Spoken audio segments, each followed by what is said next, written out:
नमस्कार। पिछली बार हम कहानी को एक ऐसे मोड़ पर छोड़ आए थे जहां सवाल तो बहुत थे पर जवाब कोई नहीं और आंखें बस नम थीं।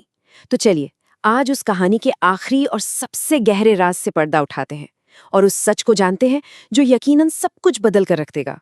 याद है आरूही की वो छटपटाहट, मीरा मांझी की आंखों में दिखा वो दर्द और डायरी का वो फटा हुआ पन्ना। ये सब उसे एक पल भी सोने नहीं दे रहा था। हवा में जैसे एक अनकहा सच तैर रहा था और आरूही उसे जानने के लिए पूरी तरह बेताब थी। अगली सुबह आरूही से बिल्कुल रहा नहीं गया। वो फौरन गंगा किनारे वाले उस पुराने घर की तरफ भागी, बस इसी उम्मीद में कि शायद आज उसे अपने सवालों के जवाब मिल जाएंगे। लेकिन उसे क्या पता था कि वहां जो उसका इंतजार कर रहा था वो किसी भी जवाब से कहीं ज्यादा भयानक था। घर के बाहर लगी वो भीड़, लोगों की कानाफूसी और फिर ये शब्द। ये सुनते ही आरूही के कदम जैसे वहीं जम गए। वो एकदम सुन्न पड़ गई। उसे लगा कि वो अनकहा सच, वो गहरा राज हमेशा हमेशा के लिए मीरा मांझी के साथ ही चला गया। इसी दुख और मातम के माहौल में गांव के सरपंच आरूही के पास आते हैं। उनके हाथ में एक पुरानी सी लकड़ी की चीज थी, एक बक्सा, एक ऐसा बक्सा जो सब कुछ बदलने वाला था। सरपंच के ये शब्द आरूही के लिए एक उम्मीद की किरण की तरह थे। एक बक्सा जो सिर्फ और सिर्फ उसी के लिए था, मीरा मांझी की आखिरी इच्छा। आखिर क्या था इस बक्से में? क्या इसमें वो जवाब थे जिन्हें आरूही इतनी बेचैनी से ढूंढ रही थी? रहस्य अब और भी गहरा हो चुका था। कांपते हुए हाथों से आरूही ने उस बक्से को खोला और अंदर अंदर वही डायरी रखी थी। लेकिन इस बार कुछ अलग था। डायरी में एक नया पन्ना जोड़ा गया था जिस पर मीरा मांझी की आखिरी लिखावट थी। ये सिर्फ शब्द नहीं थे, ये एक ऐसे सच की शुरुआत थी जो आरूही की पूरी जिंदगी को बदल कर रख देने वाला था। मीरा मांझी भले ही दुनिया से जा चुकी थी, पर वो अपनी कहानी का आखिरी पन्ना आरूही के लिए छोड़ गई थी।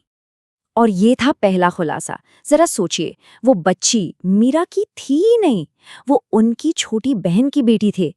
जिस सच को आरूही अपनी माँ की दर्दनाक कहानी समझ रही थी, वो तो असल में किसी और की कहानी थी। एक ही पल में सारे समीकरण बदल गए।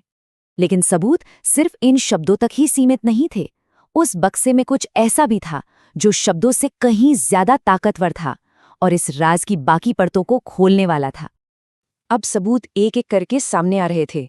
पहले डायरी का वो कबूलनामा, फिर वो पुरानी सी तस्वीर जिसमें दो औरतें एक बच्ची को गोद में लिए हुए थीं और तस्वीर के पीछे लिखा था, मेरी बहन सरिता, मेरी जिम्मेदारी उसकी बेटी। और आखिर में वो सोने की अंगूठी जिस पर आरूही के पिता का नाम साफ साफ खुदा था।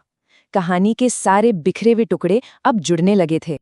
अब आरूही के सामने वो सच्चाई आने वाली थी जो उसके वजूद की बुनियाद को हिलाने वाली थी।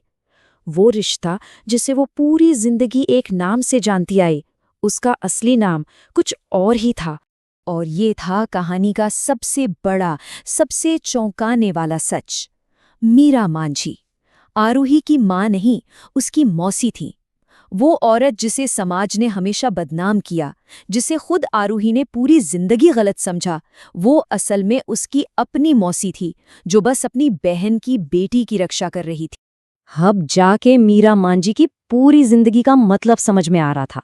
उनका वो अकेलापन, उनकी वो खामोशी, उनका वो दर्द, ये सब एक बलिदान था। अपनी बहन की बेटी को समाज की नजरों से बचाने के लिए उन्होंने अपनी पूरी जिंदगी ही त्याग दी। गंगा किनारे जब आरूही मीरा मांझी की अस्थियां विसर्जित कर रही थी तो उसके दिल से सिर्फ यही शब्द निकले। ये सिर्फ शब्द नहीं थे, ये उस रिश्ते की पहचान थी जो खून के रिश्ते से भी कहीं ज्यादा गहरा था। ये उस बलिदान को एक श्रद्धांजलि थी जिसे दुनिया कभी समझ ही नहीं पाई। और शायद यही इस कहानी का सबसे सुकून भरा अंत था। हवा में गूंजती वो घंटियों की धीमी सी आवाज जैसे कह रही हो कि मीरा का आशीर्वाद हमेशा हमेशा के लिए आरूही के साथ रह गया है। ये कहानी एक सवाल जरूर छोड़ जाती है कि क्या सबसे मजबूत रिश्ते खून से बनते हैं या बलिदान से?